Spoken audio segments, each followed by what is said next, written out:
আসসালামু আলাইকুম। মসজিদে গামামা রাসূল সাল্লাল্লাহু আলাইহি সাল্লামের স্মৃতি বিজড়িত আরেকটি পবিত্র স্থান।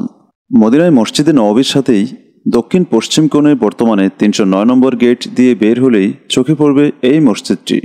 গামামা আরবি শব্দ, যার অর্থ মেঘমালা। মদিনায় একবার অনাবৃষ্টির সময় রাসূল সাল্লাল্লাহু আলাইহি সাল্লাম এই মসজিদের স্থানে খোলা চত্বরে বৃষ্টির জন্য ইস্তিসকার সালাত আদায় করেন এবং সালাতের পরপরই প্রচুর বৃষ্টিপাত হয় বিদায় পরবর্তীতে এই স্থানে মসজিদ নির্মাণের পর নাম রাখা হয় মসজিদে গামামা। মসজিদে গামামার এই স্থানে রাসূল সাল্লাল্লাহু আলাইহি সাল্লাম সাহাবীদের নিয়ে ঈদের সালাত আদায় করেছিলেন। খলিফা ওমর বিন আব্দুল আজিজ এর রাজত্বকালে ৮৬ থেকে ৯৩ হিজরির মধ্যে মসজিদটি নির্মিত হয়েছিল। পরবর্তীতে বিভিন্ন সময়ে কয়েকবার সংস্কার করা হয় এবং সর্বশেষ ১৮৫৯ সালে ওসমানীয় সুলতান আব্দুল মাজিদ এই মসজিদ সংস্কার করেন।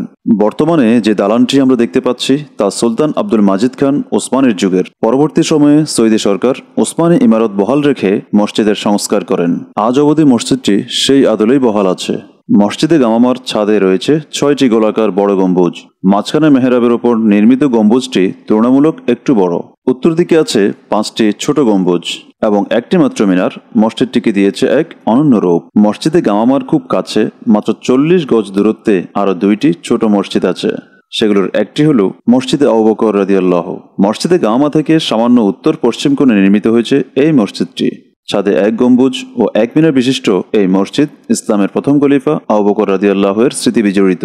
তিনি তার খেলাফতকালে এই স্থানে ঈদের নামাজ পড়ান, তাই এটি মসজিদে আবু বকর রাদিয়াল্লাহু নামে পরিচিতি লাভ করে।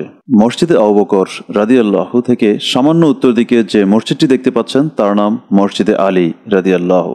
মসজিদে নববীর আয়তনের বিশালতা এবং ফজিলত ও ধর্মীয় ভাব গাম্ভীর্যের কারণে বাইরের এই ছোট মসজিদগুলোতে কাউকে নামাজ পড়তে দেখা যায় না। মসজিদগুলো প্রায় বন্ধই থাকে। তবে মসজিদে গামামা মুসল্লিদের সালাত আদায় করার জন্য আবার চালু করা হয়েছে। এটি মসজিদে নববীর এত কাছে তেলাওয়াতের শব্দের সংঘাত এড়াতে মসজিদে গামামায় আলাদা সাউন্ড সিস্টেম ব্যবহার করা হয়। মসজিদে নববীর খুব কাছে হওয়া সত্ত্বেও এই মসজিদে ৫ ওয়াক্ত আজান ও জামাতে সালাত আদায় করা হয়। মদিনায় দর্শনীয় স্থানের তালিকায় রয়েছে রাসূল সাল্লাল্লাহু আলাইহি সাল্লামের স্মৃতি বিজড়িত এই মসজিদে গামামা। اللهم صل على محمد في الأولين وصل على محمد في الآخرين